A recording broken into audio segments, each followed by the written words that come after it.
So, welcome to the Sunday weekly webinar. Hope you're all well. So, there's a couple of different things to go over today. There's nothing I'm super convicted on, but there is a couple of different things that we could potentially go into. So we'll start with the dollar. The dollar's been obviously a big focus as of late. Now, I'm still very much in the mind that we're going to see the dollar continue higher, and we are going to see the dollar continue to catch a bid until we see more materialization with the Fed rate cuts that we are still expecting. It seems the dollar has still very clearly got some legs to it.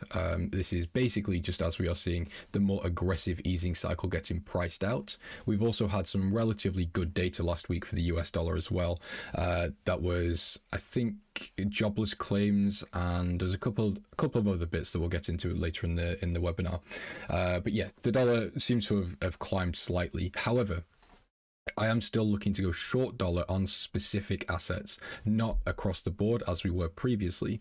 So things like dollar yen, I think we could absolutely still get some short positions. We've seen a nice rejection here off or just below the psychological number of 150. For any of you guys that pay any attention to dollar yen, you'll know 150 is a major level to pay attention to on this market. So the fact we didn't quite make it and saw quite a heavy rejection here, we could be positioning for shorts. I did send my private watch list out, my private positions out on Friday, and I have already taken a short pretty much where the market is right now at a very small position size, because again, I would expect slightly higher prices over the next 1 to 2 weeks. So dollar is again quite flimsy in terms of its longer term direction. So short term, I would expect it to continue higher. Longer term, I would expect it to still get pressured to the downside. But I'm not overly confident or happy to be overly involved with the dollar right now. So I'm kind of sitting on the sidelines. Euro pound, I think we could catch a nice long position on euro pound. It really depends how Monday goes. So we could look for a long position pretty much Monday morning or later into Monday towards New York Open. And that's if we can see this level continue to get respected and we see buyers step in from here. If we don't get that and we get, hold on. There we go. And we see price come down to these levels or anywhere sort of closer to the 200 moving average, that would be ideal. And that means we could then start looking to be buyers at a bit of a better price. So I'm still expecting the pound to get pressured to the downside. The euro is relatively stable. The economics for euro, definitely not the best, but relative to the UK, it's definitely better. So there's a couple of things here. We've got UK fiscal uncertainty. The UK faces a multi-billion pound budget hole with no clear plan to close it before the autumn statement.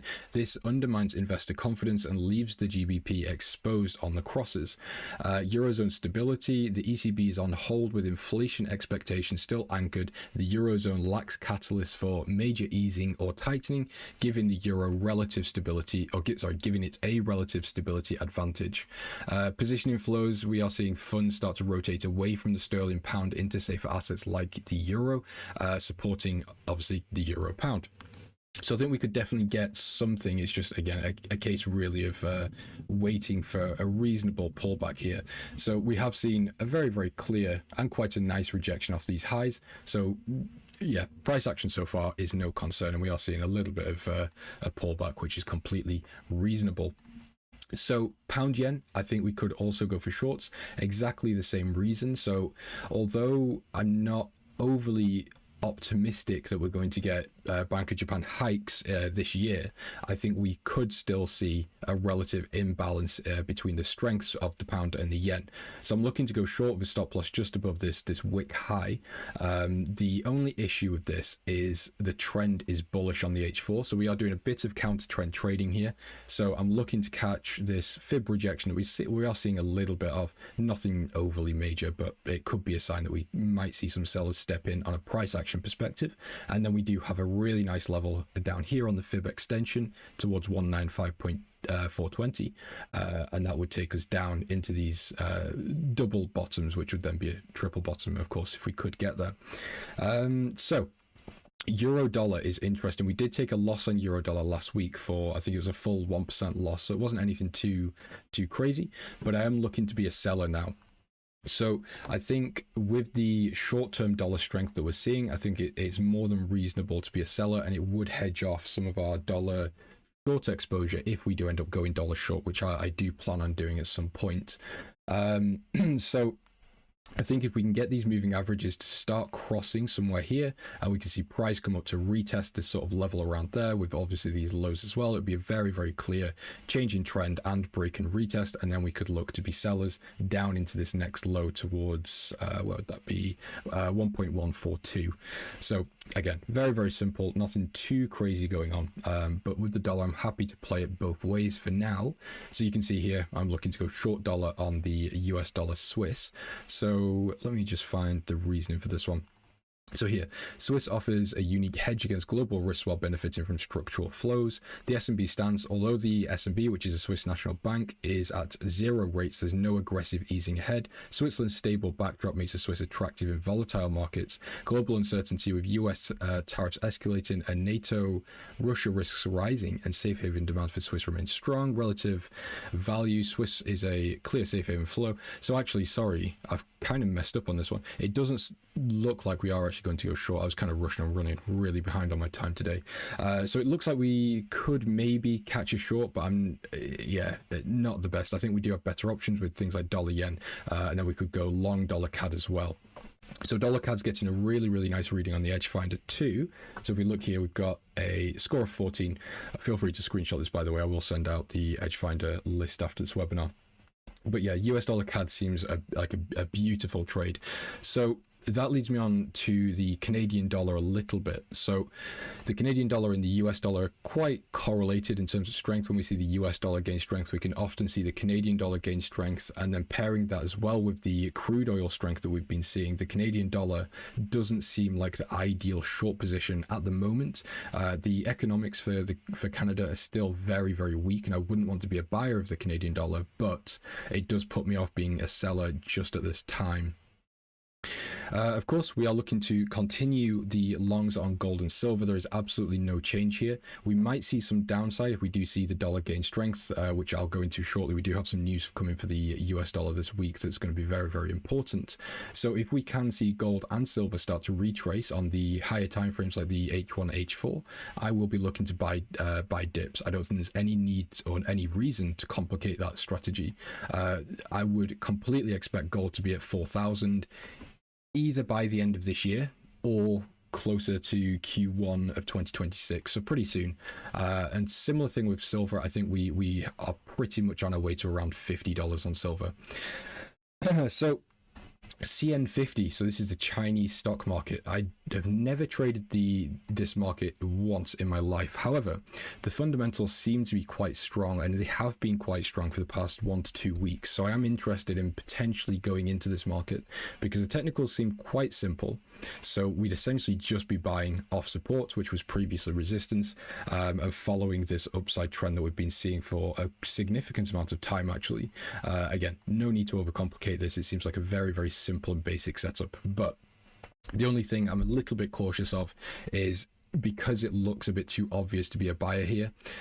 I'm not sure it's a good place. You know, they're saying if it looks too good to be true, it probably is. So it might even be a situation where we look to be a buyer at the lows down here towards 14,497 could also be an option if we do end up breaking these lows. So that kind of leaves off there. That there really isn't that much else going on my watch list today. For this week. Pound New Zealand is getting a bullish read, and it has been for a while. So let's take a look at Pound New Zealand as well. As I said, I'm running a bit behind time today, so I'm not got a fully ready watch list. So I think with Pound New Zealand, although the UK is facing some major problems, we are also expecting the RBNZ to continue cutting rates, which obviously gives us a relatively nice divergence with the Bank of England being quite stable where they are. So we could look for some sort of pullback here, whether it be a 50% retracement or just a sort of mean reversion towards a 200 moving average. Either one would be completely fine. And then just looking to basically take it into new highs with no real take profit. I mean, this market is quite nice, actually. I mean, it just moves to the upside, generally speaking. It's very, very choppy. But if we can manage to position ourselves into a long position, it seems quite reasonable to just hold it for a significant period of time. So I will be keeping an eye on it, but I'm not a huge fan of having the sterling in my portfolio, just because, again, it's a bit of a shithole over here in terms of the economics. So yeah, that's kind of it. Euro dollar is getting a bearish reading, as we already discussed. I'm looking to be a short seller. It does seem the edge finders flipped bullish on the US dollar. Obviously, dollar CAD, dollar yen bullish. Dollar Swiss is also bullish, and then euro dollar shorts as well. So for the news today, sorry, not today, for this week, let me zoom in slightly. Yeah. So we do have quite a lot of red folder news. We have some Chinese news coming. I won't go into that too much. We do have the RBA rate decision coming basically first thing in the morning tomorrow, which I won't be awake for, but of course I'll do a review and send over any relevant information that we do get. We've got GDP for the UK. What else do we? We've got the ECB Lagarde speech, which of course might be quite relevant to listen to, depends on exactly what's said. ADP. And that takes us in to the very, very eventful Friday with a BOJ speech by Ueda, which again would be quite relevant depending on exactly what's said, but we should be paying attention to that one. Another Lagarde speech, and then the main event, which is NFP, average hourly earnings month on month, year on year, and services PMI. And I think we should actually have unemployment claims as well on Friday. Let me just double check. It might be under the yellow folder. Yeah, here we go. So unemployment rate along with non-farm payroll. So Friday will be a big one. So when it comes to the US dollar, this is going to be absolutely pivotal. If we get a higher NFP and lower unemployment, that's a big, big sign to be a buyer of the dollar, because if we think about what Powell said, again, we've covered this quite extensively in the past, so I'm not going to go and recap all of it, but the Powell said it's a risk management cut. It's very, very clear he prioritized the labor market. So if we do start seeing the labor market strengthen again, and we've got inflation continuing a little bit higher, that is an absolute sign that the rate cutting narrative is getting dampened.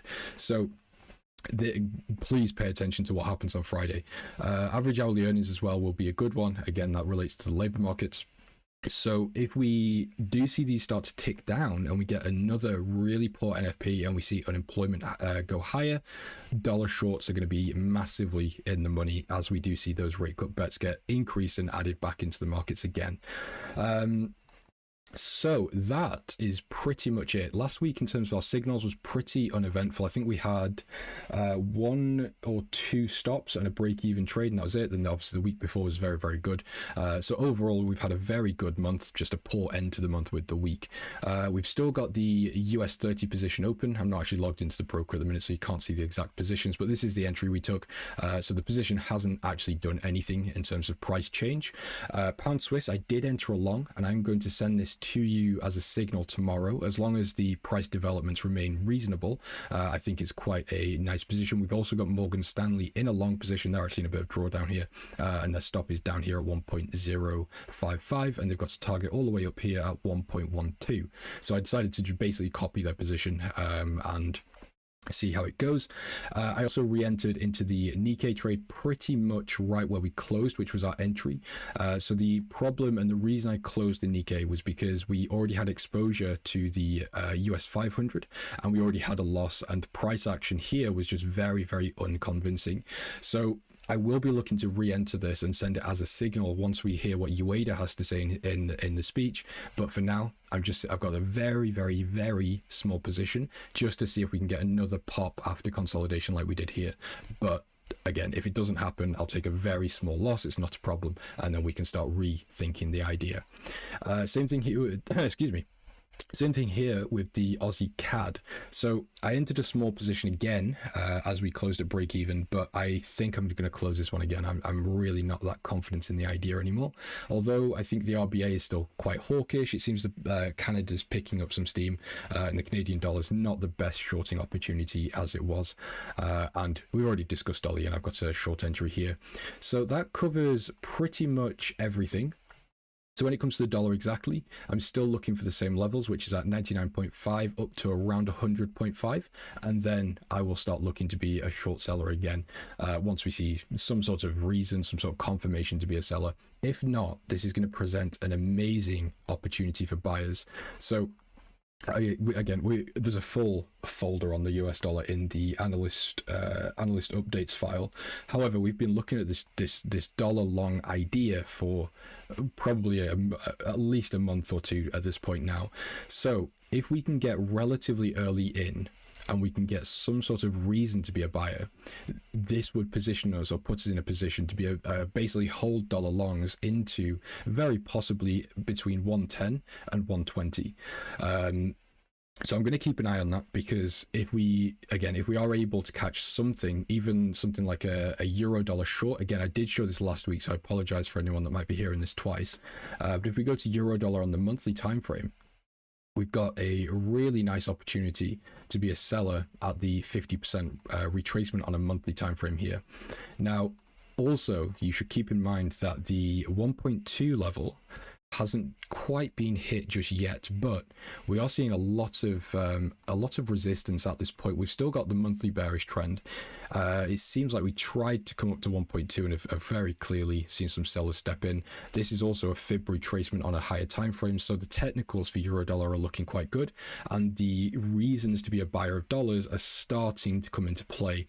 So what we could do by Friday is, if we do get some sort of confirmation that the dollar could be a bid again, where we get a higher NFP and lower unemployment, we could position for something like this. Now, obviously, this isn't an exact position because it is a high time frame, but we could be looking to hold on to these dollar longs and euro shorts for a significant period of time, and scale in over time and build up some pretty nice positions over probably into maybe Q2, Q3 of 2026 even. So that's the idea. Again, we'll probably come back to that when the time comes. It's not something we need to worry about just yet. But ladies and gentlemen, that's it from me today. Do I post it every day? Yes, so if you go to analyst updates, I do send daily analysis. I call it daily analysis. Some days I don't do it because nothing's changed. But yes, I do try my best to send it every day. Leon, it's only me. Mario doesn't have the Edge Finder, so if you need it, just tag me. But normally I will send it in the mornings anyway. So, guys, again, that is it from me. If there's any final questions, let me know. If not, then I will call it today, and I'll wish you farewell into the week, and I'll talk to you in the group chat.